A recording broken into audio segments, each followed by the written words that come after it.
অনেক অনেক ধন্যবাদ আপনাকে আপনার প্রশ্নের জন্য। আপনি দেখছেন বসুন্ধরা কি হয়েছে আপনার আজকে দ্য ফুটবল শো এর অ্যাট টাইম, মানে স্বাভাবিকভাবে বললাম অনেকটা, তাহলে অন্যদিন অস্বাভাবিকভাবে সবসময় থাকে। একটা তেজের ভেতরে শুরু করি, আমরা স্বাভাবিকভাবে শুরু করতে পারি। তো যে আপনি দেখছেন Bashundhara Kings presents the football show এর অ্যাট টাইম। আপনি সবাইকে আমন্ত্রণ জানাচ্ছি অ্যাট টাইম দেখার জন্য। অনেক অনেক ধন্যবাদ আপনার প্রশ্নের জন্য।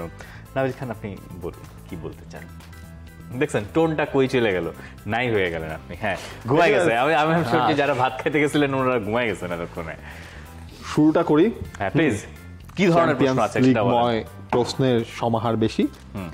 আর শেষ দিন তো যাতা করলেন, ঠিক আছে? আপনি আর শরীফুল হক বললেন আপনারা পয়েন্ট এগিয়ে আছেন দেখে আমার জায়গা হয়নি, মানে যে কারণে আপনি ওটা করেননি। লিডার বোর্ডে 1 এবং 2 নম্বর যে সেকেন্ড রাউন্ডে কিন্তু আমি ভালো টেনেছিলাম। আচ্ছা আমি বলি, কিন্তু সেকেন্ড রাউন্ডের পর পয়েন্টটা এটা চক্রান্ত করে গণনা করেন নাই। ইনফ্যাক্ট থার্ড রাউন্ডেও কিন্তু আমার বেশ কয়েকটা পারফেক্ট প্রেডিকশনও হয়েছে। থার্ড রাউন্ডে যেমন কয়েকটা, যেমন গতকালকেই তো কোনটা জানি হইলো ভাই, ভুলে গেছি। প্রেডিকশনে এতগুলো 18টা ম্যাচের প্রেডিকশন দিয়া প্রথমেই যে কথা দিয়ে কথা না রাখতে পারার একটা যে ব্যর্থতা, সেটা আমাদের স্বীকার করা উচিত। যেমন পার্থ ঘোষ, তিনি বলছেন আপনাদের প্রেডিকশন টেবিল কোথায় ভাই? আমরা প্রচন্ড আলসে টাইপ লোকজন, তো আমরা এখনো মিলাইতে পারিনি। আমরা বলছিলাম যে আমরা আজকে মিলাই ফেলবো, কিন্তু আমরা এখনো চেষ্টা করব। আমরা ফোর্থ রাউন্ডের আগে আমরা আসলে এটা আর পয়েন্টটা দেখিয়ে পরে প্রেডিকশনে যাব। যেমন ধরুন আমার বায়ার্ন মিউনিখের প্রেডিকশনটা 4-0, একেবারে ওখানে আমি 10টি পয়েন্ট পেতে যাচ্ছি। আমার জেনেই ভেবেই ভালো লেগেছে। কিন্তু আমি যেখানে ধরা খেয়েছি, ধরেন আতলেতিকো আর আর্সেনাল দিয়েছি 2-2 গোলে ড্র, ম্যাচে 4 গোলই হয়েছে, ঠিক আছে, পানিশমেন্ট হবে কিন্তু 4 গোলই হয়েছে, ঠিকই আছে। মানে গোলের হিসাব আমি খুব টাইট গেছি বেশ কিছু জায়গায়। যেমন ধরেন এই যে আতলেতিকো আর এটার কথাই আমি কিন্তু প্রেডিক্ট করছি 4 গোল হবে। গেলাতো স্যার আর বোধর প্রেডিকশন আমি মিলিয়েছি 3-1। আমি ঠিক আছে, মানে এরকম অনেক কিছু পাওয়া যায়। ভিয়ারিয়াল ম্যান সিটি 2-0 দিয়েছেন নাকি? হ্যাঁ, আমি মনে হয় 2-1 দিছিলাম যে একটা গোল খেয়ে যেতে পারে। ভালো করছেন নাবিল খান, ভালো হচ্ছে, আপনি ভালো এগিয়ে যাচ্ছেন দূরদমনীয় গতিতে। চলুন আমরা প্রশ্ন শুরু করি এক একটা করে। হ্যাঁ, প্রথম প্রশ্ন একটা নেওয়াই হয়েছে, পরেরটা হচ্ছে 2 দিনের ভেতরে সবচেয়ে সেরা ম্যাচ আপনাদের কাছে কোনটি? সাকিব আহমেদ রিয়াদের প্রশ্ন। 2 দিনের মধ্যে সেরা ম্যাচ এইবার না, আসলে কোনো ম্যাচ ধরেন হচ্ছে যে খুব কাউকে মেসেজ পাঠাচ্ছি না, দেখলাম প্রেডিকশন আর কোনোটা মিলে, আর কোনোটা ঘরে তো আপনার স্ত্রী মিলেছে নাকি দেখলাম। হ্যাঁ বলুন। 2 দিনের মধ্যে কোনো ম্যাচে মানে খুব টাইট হয়েছে এমনটাও আসলে আমার কাছে মনে হয়নি। কিন্তু প্রথম রাতটা খুব উদ্ভট গেছে, প্রথম রাতটা তো পাগলাটে রাত গেছে, মানে এত গোল, একটা ম্যাচ ডে, তাও প্রথম দিনে। তবে সেকেন্ড ডেতে ওই অর্থে খুব অবাক করা, চমক করা তেমন কিছু আমরা দেখি নাই, বলতেও পারি না। কিন্তু আপনার চোখে সেরা ম্যাচ আসলে কোনটা মনে হলো? মানে এটা আসলে কিভাবে ডিফাইন করা যায়? এটা আমার কাছে মনে হচ্ছে আর্সেনাল আর আতলেতিকো। হ্যাঁ, ওইটাতে আমাদের সবার নজর তো ওইখানে ছিল। ওই ম্যাচটা আমরা বেশি দেখেছি। একসাথে যেহেতু 7টা ম্যাচ শুরু হচ্ছে, আপনি তো সব দেখতে পারবেন না। কারণ পিএসজিটা জানা কথা, মানে একটা হচ্ছে একটা চলে অন্য গ্যাজেটে, একটা চলে টিভিতে, এইভাবে করে যেভাবে লোকে খেলা দেখেন আর কি, পরে গিয়ে আবার দেখে নিয়ে আসা। তো সেই হিসাব করলে এক একটা ম্যাচ এক এক রকম। কিন্তু এই ম্যাচগুলোর ভেতরে যে ম্যাচটা সবচেয়ে বেশি ধাক্কা খাওয়ার রেজাল্ট দিয়েছে আমার সেটা নাপোলি ভার্সেস পিএসভি, তাই না? মানে 6-2 গোলে নাপোলি 6 গোল খাবে, এইটা তো অবিশ্বাস্য, তাই না? এই প্রশ্নটাই আছে যে আলিফ টু জি মানে Z4W সদ্য স্কুদেত্তো জেতা নাপোলির কি এমন অধপতন হলো যে তাদেরকে পিএসভির, আবারও বলছি ব্র্যাকেটে পিএসভির সাথে 6-2 গোলে হারতে হবে। কারণ মৌসুমের শুরুতে তো তাদের নিয়ে অনেক পজিটিভ কথা হয়েছিল, বিশেষ করে মিডফিল্ড নিয়ে। ট্রু, কারণ হচ্ছে আপনার শুরুতে, তারপর চ্যাম্পিয়ন্স লিগে ওরা যেভাবে ফার্স্টের 2টা রাউন্ডের মধ্যে তাদের পারফরমেন্স ছিল, তখন তো কথা হচ্ছিলই। এর মধ্যে আপনার সিরিয়ার কাছে হেরেছিল, সেটা ধরলাম যে রেড কার্ড একটা ভাইটাল ফ্যাক্টর ছিল। কিন্তু আপনি সিরিয়াতে দেখেন, সিরিয়াতে তো এই নাপোলি আবার আলাদা। এই নাপোলি যখন হচ্ছে আপনার চ্যাম্পিয়ন্স লিগে আসতেছে, তখন হচ্ছে সিরিয়ার পারফরমেন্সটা মানুষ রেপ্লিকেশনটা দেখতে চায়, কারণ না দেখার তো আপনার যে সব ধরনের জিনিস তাদের আছে। ধরেন আমি ধরেই নিলাম যে সিরিয়াতে যা করে মানা যায় না, সিরিয়াতে যা করে এটা। এবং আরো ইন্টারেস্টিং ব্যাপার হচ্ছে যে এই ম্যাচে নাপোলি আগে লিড নিয়েছে, তাই না? নাপোলি আগে 1-0 করেছে, তারপর তারা 6-2 গোলে ওই ম্যাচ হেরেছে। এবং সমতায় যে পিএসভি ফিরেছে সেটাও একটা আত্মঘাতী গোলে। এবং এই পিএসভি হচ্ছে সেই পিএসভি যে পিএসভি কোন ম্যাচে, আগের ম্যাচটার আগের ম্যাচেতে মোটামুটি উড়েই গেছে। তো এত বড় ডিজাস্টার হবে এটা তো কেউ কল্পনা করেন নাই। এই যে শেষ ম্যাচে নাপোলি তোরিনোর কাছে হারলো সেরিয়াতে হারার পর আবার একটা হার, এখন দেখবেন আন্তোনিও কন্তে সার্কাস। মানে এই না, আমি তো আপনার কালকে পড়ছিলাম এই যে আন্তোনিও কন্তে অলরেডি বলেছেন যে এই সিজনে নাপোলির ধরেন এত সাইনিং সবকিছু দরকার ছিল না। হ্যাঁ, এই জিনিসটাও চলে এসেছে। এই যে দেখেন, এইটা যখন একজন কোচ বলেন বা বলে বসেন, তার মানে এটা তো সমস্যা। এই যে মেজাজ হারিয়ে ফেলা, সেখানে গ্যাপের চেয়ে বড় কথা ধরেন অরেলিও দি লরেন্তিসের সাথে গ্যাপ থাকবেই। ওই বেচারার সাথে আপনি যদি কাজ করতে যান, আপনার মতো মানুষ আপনি টিকতে পারবেন না, আপনিও কথা বলে ফেলবেন। সেখানে আন্তোনিও কন্তে তো ধরেন আমার টাইপ লোক, ঠিক আছে? তো সে যায় এই কথাগুলো বলে ফেলছে, এবং এইটা দিয়ে যদি পরের ম্যাচও সেরিয়াতে তাদের রেজাল্ট না আসে তাহলে এটা ঝামেলা। এবং চিন্তা করেন, তারা ম্যান সিটির কাছে হেরেছে নাপোলি এরপরে এই পিএসভির কাছে হারলো, চ্যাম্পিয়ন্স লিগে তারা টপ 24 থাকতে পারবে কিনা এই কোয়েশ্চন এখন তাদেরকে পড়তে হবে। এইটা একটা ডিজাস্টার গেছে নাপোলির। ট্রু। জাকারিয়া মাহমুদ রাফি, তার প্রশ্ন, do you think Atletico Madrid is more unpredictable than Bangladesh cricket team?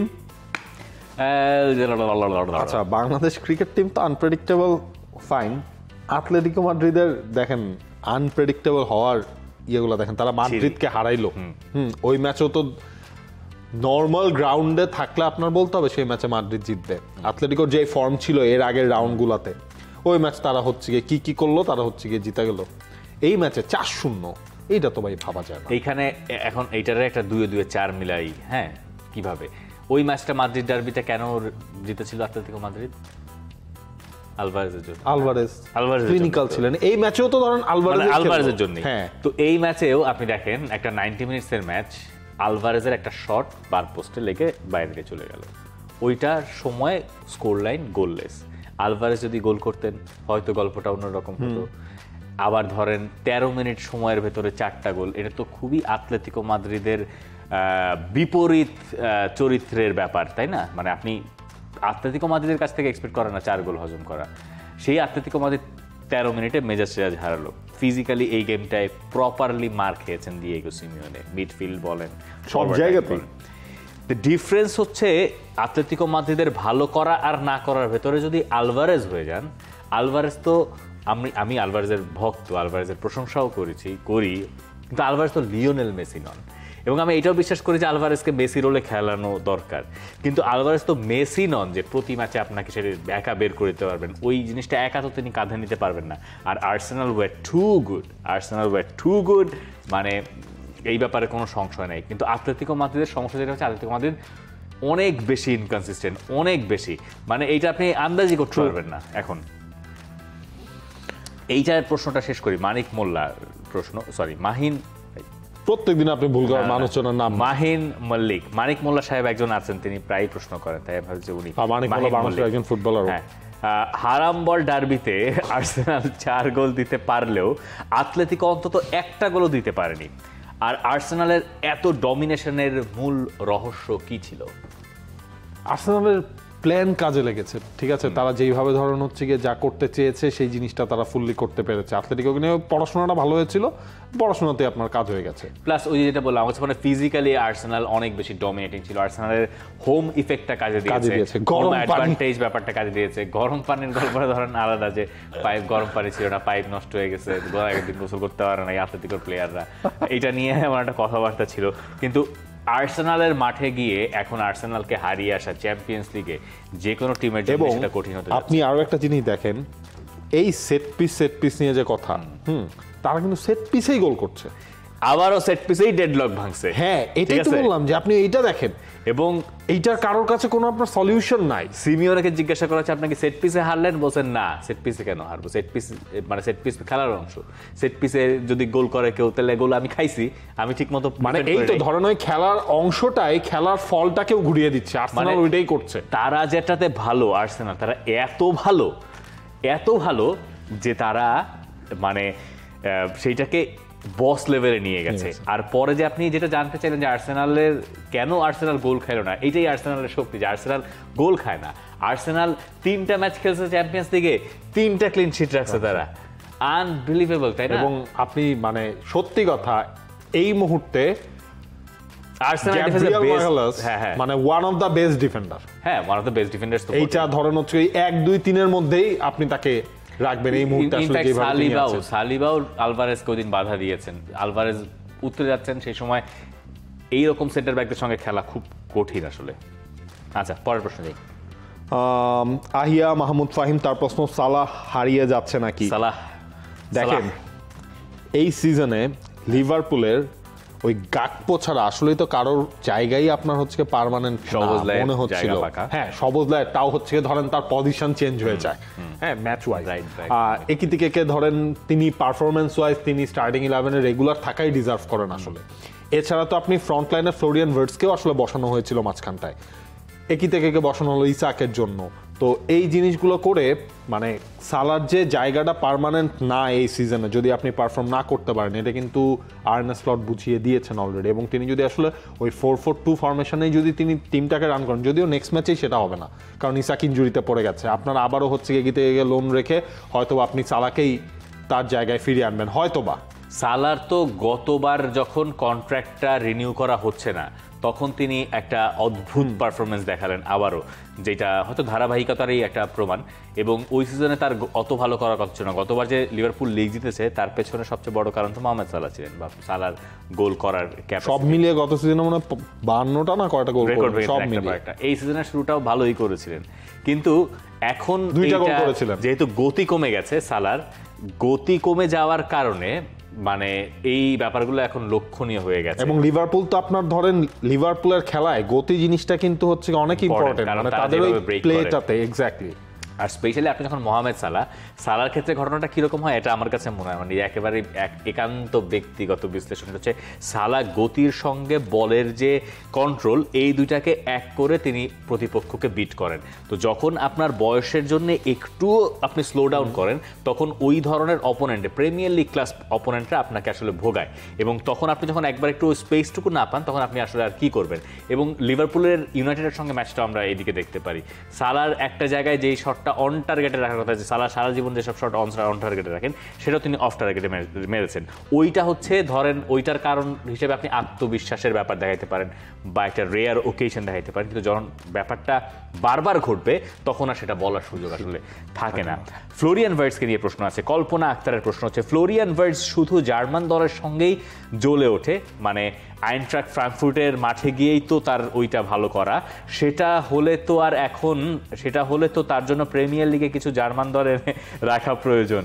R Bayern Munich এই মৌসুমের 12 ম্যাচের ভেতরে 12টি জিতেছে, ইউসিএল এ জয়ের ক্ষেত্রে তারা কি অন্যান্য ক্লাবের ইউসিএল জয়ের ক্ষেত্রে তারা কি অন্য ক্লাবের চেয়ে এগিয়ে আছে কিনা? আচ্ছা, ভার্টসটা আগে নিয়ে নেন, তারপর বায়ার্ন টাইপ কোশ্চেনটা অ্যাড করে দিব। আর একটা ফ্লোরিয়ান ভার্টসের ব্যাপারটা আমি যখন কালকে দেখলাম যে ভার্টস ভালো করছেন, তখন আমার কাছে মনে হচ্ছে যে কি কানেকশন, তাই না? যে আইনট্রাক্ট ফ্রাঙ্কফুর্টে গেলেন এবং সেই জার্মানির মাঠে গিয়ে আমার মনে হয় এইখানেও একটা আত্মবিশ্বাসের খেলা আছে। খেলাটা এরকম, যখন তিনি আইনট্রাক্ট ফ্রাঙ্কফুর্টের মাঠে গেছেন, তখন তিনি মনে করেছেন যে এই মাঠ তো আমি চিনি, এই মাঠে তো আমি খেলেছি, এই মাঠে তো আমি গোল করেছি, অ্যাসিস্ট করেছি, এই মাঠে আমার মনে হয় অন্যরকম আগের হতাশা আমি ঝেড়ে ফেললাম। এটা অনেক সময় হয়, যেই কারণে আপনি ধরেন 3 মাস অফিস করলে 1 মাস ঘুরতে যান, থাকে না, মানে ওই চেঞ্জটা মনে হয় এনে দিয়েছে। এখন দেখার বিষয় যে এই চেঞ্জটার ওপরে ফ্লোরিয়ান ভার্টস ফিরে আসার ক্ষেত্রে কত দ্রুত পারেন। আমি ফ্লোরিয়ান ভার্টসকে নিয়ে এখনো পর্যন্ত চিন্তিত না, উনি এইগুলা করতে পারেন, উনি এগুলা করবেন। চ্যাম্পিয়ন্স লিগে তিনি হয়তো আরও বেশি ইফেক্টিভ হবেন প্রিমিয়ার লিগের তুলনায়, কিন্তু প্রিমিয়ার লিগে তার একটু সময় লেগে যেতে পারে, সেটা অনেক বড় বড় ফুটবলারেরই লেগেছে। যে শ্রীধর তার প্রশ্ন, বায়ার্ন যখন কোম্পানিকে কোচ হিসেবে নিয়োগ দিয়েছে তখন হাসি ঠাট্টা করেছিলেন। আচ্ছা, এই বছর বায়ার্ন 100% ম্যাচ জিতেছে, এটা নিয়ে কথা বলেন। এই যে আমরা মেইন শোতেও যেটা বলছিলাম যে বায়ার্ন আসলে টাফ অপোনেন্টের সাথে কি করে, আপনি একটা জিনিস খেয়াল করেন, বায়ার্ন যখন এই বছর ক্লাব ওয়ার্ল্ড কাপ স্টার্ট করলো, বেনফিকার কাছে তারা একটা ম্যাচ হারলো, এরপর যে পিএসজির কাছে যে তারা ধরা খেলো, লাস্ট বারও পুরো চ্যাম্পিয়ন্স লিগে কিন্তু আমরা ওইটাই মানে দেখার ওয়েতে ছিলাম যে বায়ার্ন টাফ অপোনেন্টের সাথে কি করে। ইন্টার মিলানের কাছে তারা যে সেমিফাইনালে যে ধরা খেলো, এইবার তো এখন পর্যন্ত তাদের কোনো বড় ম্যাচই আসলে হয়নি, বুন্দেসলিগায় বাদ দিলে ডর্টমুন্ড বাদ দিলে বুন্দেসলিগার টিমগুলো তাদের সমকক্ষ নয়। আবার হচ্ছে আবার চেলসিকে আপনার বলতে হবে যে চেলসির সাথে আসলে বায়ার্নের পর্যায়ের টিম কিনা, তারা তো ওই ম্যাচটা কনভিন্সিংলি আসলে জিতেছে। ওই ম্যাচেও তো চেলসি ভুল করেছিল, চেলসির এক গাদা ভুল ছিল ওই ম্যাচে। বায়ার্ন মিউনিখ যদি তাদের দিক থেকে বলে যে আমি কি করব, আমার সাথে যারা আসবে, যারা আমার এগেইনস্টে খেলতে আসবে, আমি তো তাদেরকেই হারাবো, রাইট, মানে এখানে আমার করার কি মানে আছে? এখন হচ্ছে কি আপনার দেখার ভিনসেন্ট কোম্পানি, এই যে আপনি যেটা বলেন 100% জিতেছে, ট্রু, কনগ্রাচুলেশনস তাদের জন্য। তো বায়ার্নের আর্সেনালের সাথেও ম্যাচ আছে, বায়ার্নের ম্যাচ আছে পিএসজির সাথেও। এই দুইটাতে আসলে বায়ার্নের টেস্টটা বোঝা যাবে যে তাদের ওই সহ্য ক্ষমতা কতটুকু, তাদের ওই আগুনে পাওয়ারটা আসলে কতটুকু আসলে ক্লিক করছে। বুন্দেসলিগা নিয়ে বায়ার্নের মানে ওইটা নিয়ে কথা বলারও আসলে কিছু নাই। দেখেন, আমি যেটা বুঝি সেটা হচ্ছে বায়ার্ন মিউনিখ আরও একবার চোখ বুঝেই চ্যাম্পিয়ন্স লিগের কোয়ার্টার ফাইনাল, সেমিফাইনাল পর্যন্ত যাবে। যেই স্টেপটায় তারা অনেক সময় একটু ধরা খেয়ে যায় সেটা হচ্ছে ধরেন পিএসজির সঙ্গে খেলা পড়লে, ধরেন সেমিফাইনালে খেলা পড়লো, ওই ম্যাচ কি হ্যারি কেইনরা জিততে পারবেন কিনা? ওই ম্যাচগুলো জিততে গেলে বা সেমিফাইনাল চ্যাম্পিয়ন্স লিগ ম্যাচ যখন আসে তখন আপনার একটা এক্স ফ্যাক্টর দরকার হয়। হ্যাঁ, তখন এই শুধুমাত্র ডমিনেশন দিয়ে সব সময় যে যেতে যায় তা না, ওই এক্স ফ্যাক্টরটা তার ক্ষেত্রে কাজ করছে কিনা, সেই দিন ওই পার্টিকুলার ডেতে ওইটা তারা মানে নিয়ে আসতে পারছে কিনা ভেতর থেকে, ওইটার উপরে বায়ার্নের ব্যাপারটা ডিপেন্ড করবে। কিন্তু বায়ার্ন মিউনিখকে নিয়ে কেউ কোনো সংশয় করে নাই, আগের বারও করে নাই যে বায়ার্ন মিউনিখ চ্যাম্পিয়ন্স থেকে বাদ পড়বে, বুন্দেসলিগা জিতবে না, এটা কেউ করে নাই। ভিনসেন্ট কোম্পানিকে নিয়ে আমরা ওই সময় তামাশা করেছিলাম, কারণ বায়ার্ন মিউনিখ 4 নাম্বার কোচ হিসেবে তারা কয়েকজনকে পায় নাই, এরপরে যাকে পেয়েছে ভিনসেন্ট কোম্পানিকে এনেছেন। কোম্পানির আন্ডারে, আবার এটাও বলে রাখি, কোম্পানির আন্ডারে ফার্স্ট সিজন বায়ার্ন মিউনিখ যা করেছে এই সিজনে আরও পলিশড, এবং বায়ার্নের যা সাকসেসফুল টিমগুলো আমরা জানি সেগুলো তো ঘরোয়া লিগে ডমিনেট করেই আলটিমেটলি চ্যাম্পিয়ন্স লিগ জিতেছে। কিন্তু সেই রকম একটা ব্যাপার এই বায়ার্ন দলের ভেতরে দেখা যাচ্ছে। এইটা হচ্ছে কোম্পানি এবং বায়ার্ন সমর্থকের জন্য আসার কারণ, যে ওই যে ডমিনেটিং পাওয়ারটা যেটা গতবার একটু মিসিং ছিল আমার কাছে মনে হয়। গতবার বায়ার্ন ম্যাচ জিতছে কিন্তু ঠিক কন্ট্রোল কোনো জায়গায় হারাচ্ছে, গোল খাচ্ছে, অনেকগুলো খেয়েছে গোল। কিন্তু বায়ার্ন মিউনিখের এইবার যেটা পরিবর্তন, যে তারা ম্যাচ কন্ট্রোল করে এমনভাবে যেইটা একটা চ্যাম্পিয়ন টিমের, সেটা শুধুমাত্র জার্মানির ভেতরে না, মানে ওয়ার্ল্ড ওয়াইড বলছি, তার আদর্শ এবং পুরনো জার্মান যে ব্যাপারটা, জার্মান ফুটবলটা ধরেন যেটা আমরা দেখে অভ্যস্ত, স্টাইল অফ প্লে। প্রশ্ন রয়েছে মোহাম্মদ জাকির আহমেদের প্রশ্ন, বার্সার অর্থনৈতিক উন্নয়নের ম্যাচ বাতিল, পেরেজ কাকু আসলেই এক জিনিস। এইটা কি পেরেজের ব্যাপার কিনা আই এম নট শিওর। আসলে প্রত্যেকটা ক্লাবেই তো এটা নিয়ে কথা বলছিল।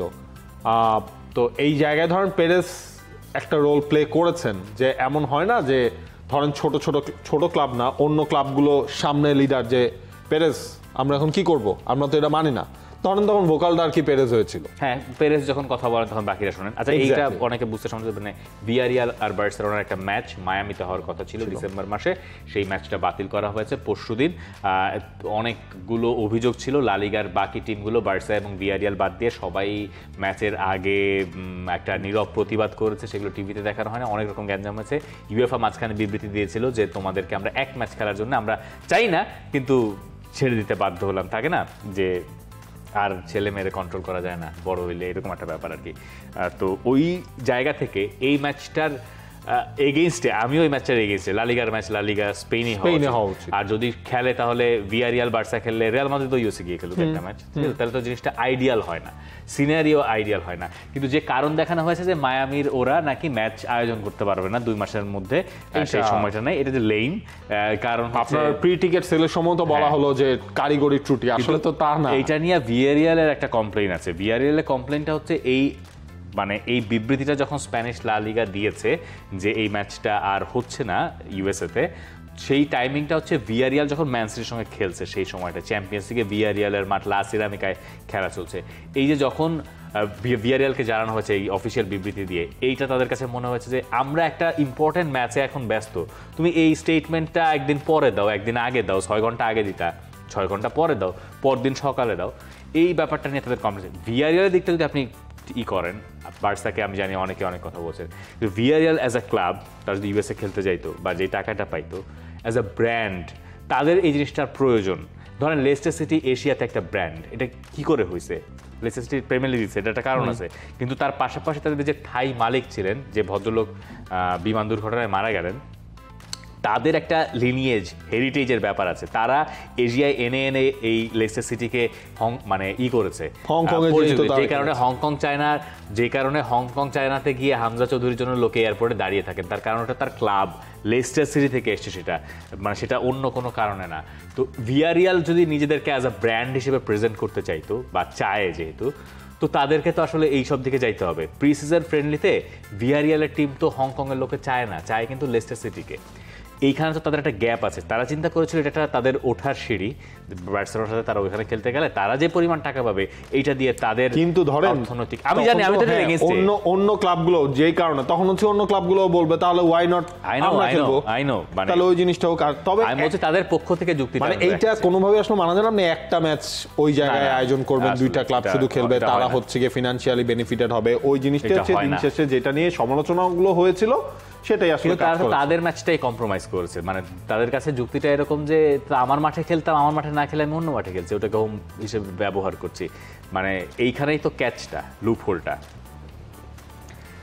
ওকে, বৃষ্টি নেমেছে মনে হয়। নাবিল খান, আপনি কি একটু কিছু আমি শুনতে পাচ্ছি না মনে হয় আজকে তো খিচুড়ি বা কি আছে, আজকে কি থাকতে পারে মেনুতে?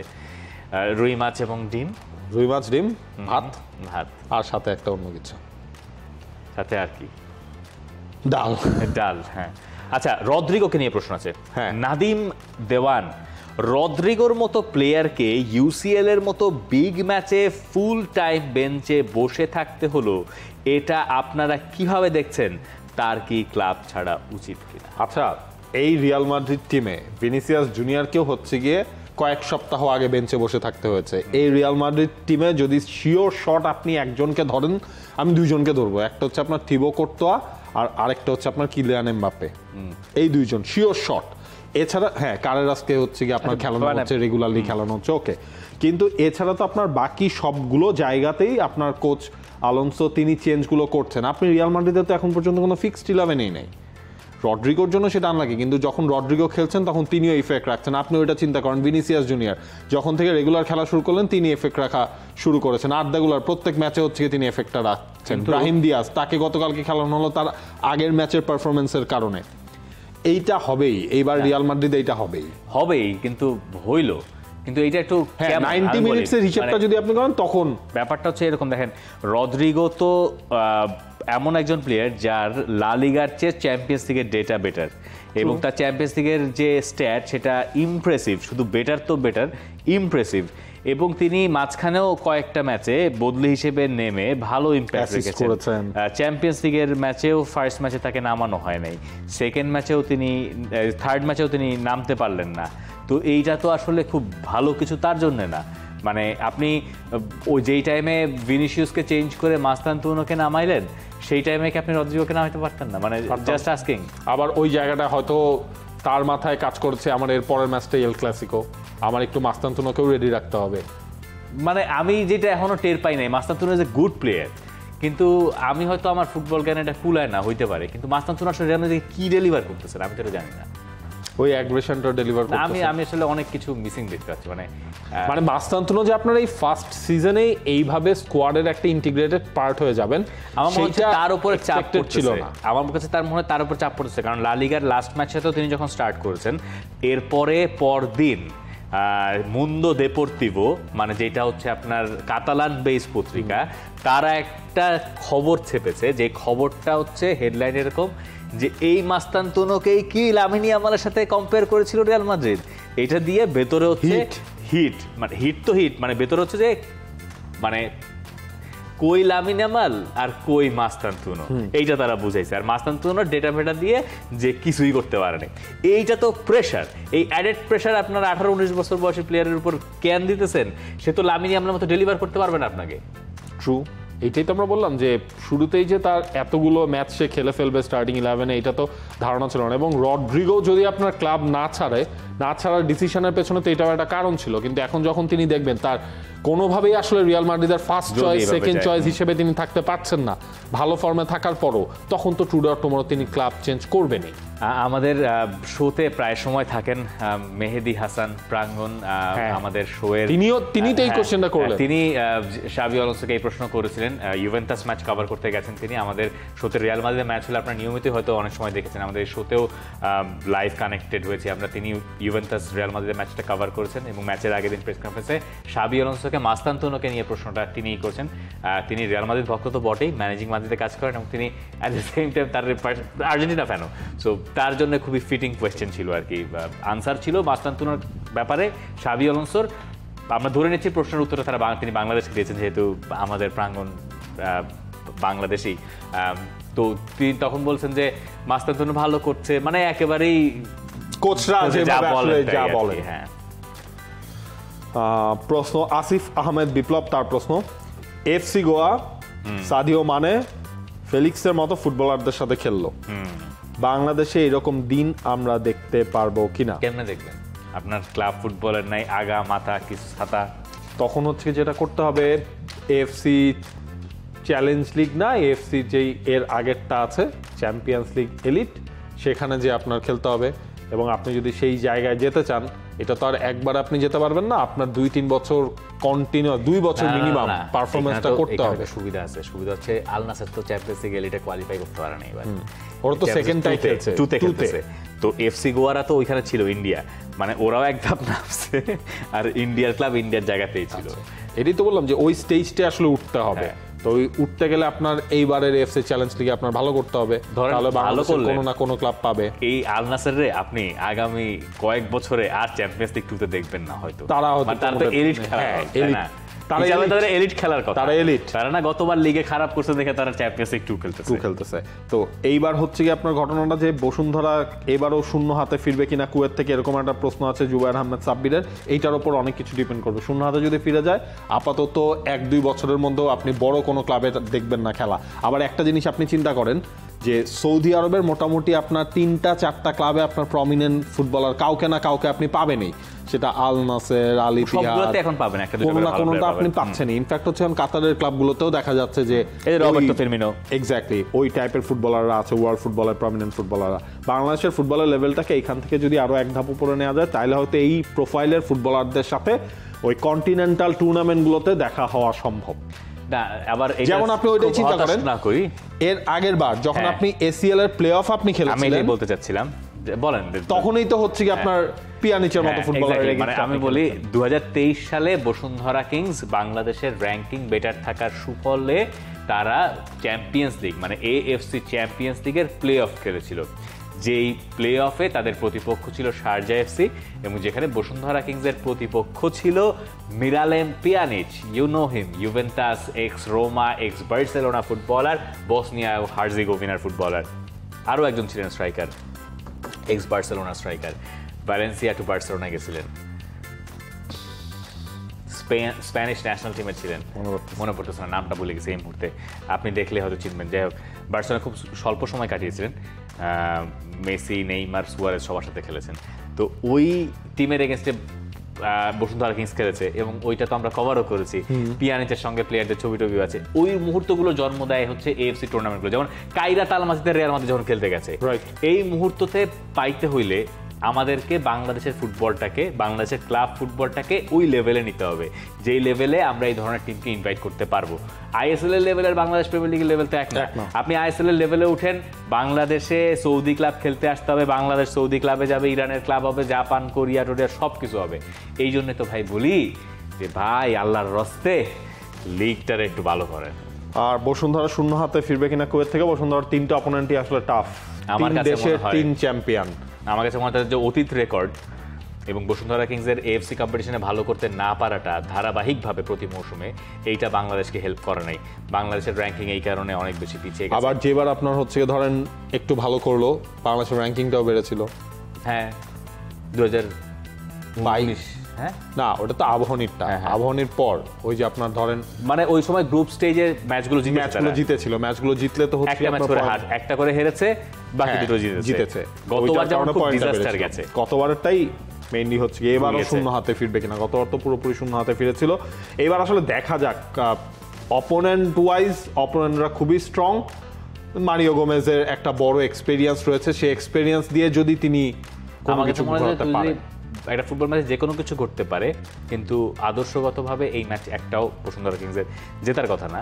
কিন্তু যদি ধরেন আপনি একটা ফরমেশনে, যেই ফরমেশন আপনি ফলো করেন, এইটা দিয়ে নিরেট ডিফেন্স রেখে যদি একটা গোল আদায় করে নিয়ে এরপরে আরো টাইট ডিফেন্স করা যায়, ডিফেন্সিভলি অনেক সলিড। তবে একটা জিনিস ভালো লেগেছে আমার, বসুন্ধরা কিংসে এখন আপনার গোল স্কোরার আছে।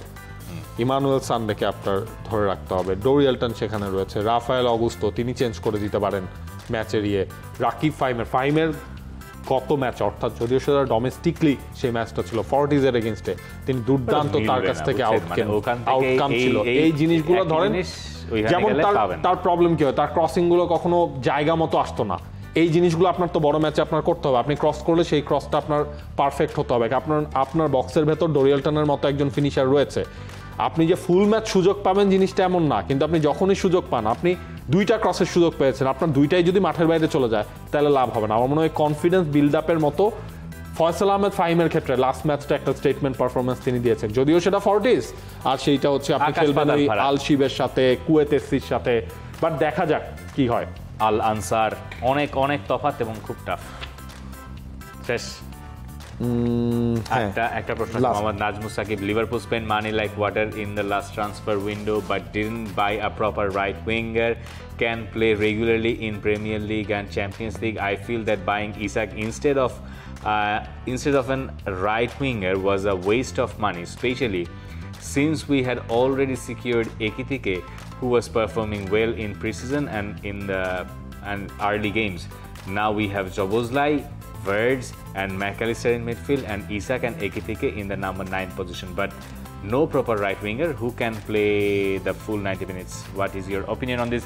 এটার উত্তর মনে আপনি আগেই পেয়ে গেছেন, যে সালার সঙ্গে কন্ট্রাক্ট রিনিউ করার পরে রাইট উইং এ ওই যে ফাঁকা, এখন রাইট উইং আপনি তো ফ্রিম্পংরে খেলাইতে পারেন চাইলে, বা এটা একটা অপশন হতে পারে। এই কারণে হয়তো তারা রাইট ব্যাকের দিকে আলাদা করে, রাইট উইঙ্গারের দিকে আলাদা করে যায় নাই, এটা একটা কারণ হতে পারে। যেহেতু আপনার ডারউইন নুনিয়াসকে ছেড়ে দিয়েছিল, হ্যাঁ, সেই জায়গায় আপনার হয়েছে দরকার এক টাইপের অনেক প্লেয়ার হয়ে গেছে, মানে ধরেন একিতিকে বা ইসাক, এরা প্রপার নাম্বার 9 না খেলেও এরা একটু লেফট থেকে স্টার্ট করতে পারে, যেহেতু তাদের রাইট ফুটটা তাহলে কাট করে ভেতর ঢুকতে পারে। মুশকিলটা হয়েছে রাইট উইংয়ে যদি মানে আরেকটা লেফট ফুটার যদি এই টিমটায় থাকতো, এই প্রোফাইলের একিতিকে, ইসাক, গাকপো, হ্যাঁ, তাহলে তাদেরকে আপনি ওই সাইডে শিফট করাইতে পারতেন। এই কারণে সালার আসলে কোনো ডিরেক্ট রিপ্লেসমেন্ট নাই, মানে একটা লেফট ফুটার থাকলে এই কাজটা হইতো, যেটা নাই। রবিউল ইসলাম হিরণ, তার প্রশ্ন, আপনাদের মতে এল ক্লাসিকোতে কোন দল এগিয়ে আছে? বার্সেলোনা।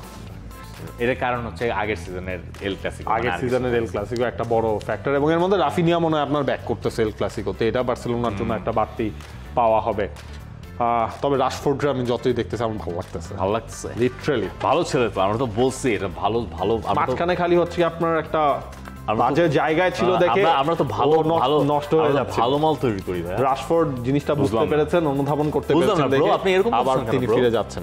ধন্যবাদ, আমরা চলে যাই, আমাদের শেষ। Thank you so much. For more updates, subscribe to our YouTube channel and click on the bell icon. Follow us on Facebook and Instagram. Download T-Sports app to enjoy exciting games and highlights. Visit tsports.com.